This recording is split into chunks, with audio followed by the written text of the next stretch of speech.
What's up guys, Max here, and welcome back to another quick and easy Premiere Pro tutorial. As you can see here, I got a lot of clips, and we want to learn how to use the Generative Extend tool inside of Premiere Pro. It's a rather new feature, it's AI based, it's pretty cool, pretty helpful. So this clip is pretty long, but I need a little more time. Let's say like we have a clip here, and we need a little more time to make it to this clip right here. There's a tool right here called Generative Extend tool.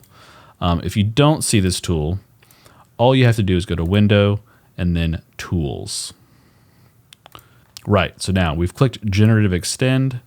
Let's grab this and generate some more footage to about right there.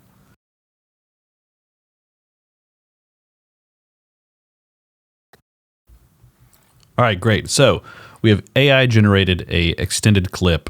It's a good bit. We've pushed it. I don't think you would need to generate this much. Maybe you do, but it definitely is different. You can see that it's the motion blur is here on this one, and then it's like kind of like wicked tack sharp in the middle here when I move it.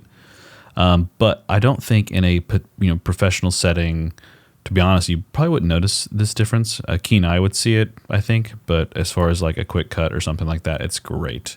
So this works. It works pretty well. It's a great way to extend your clips.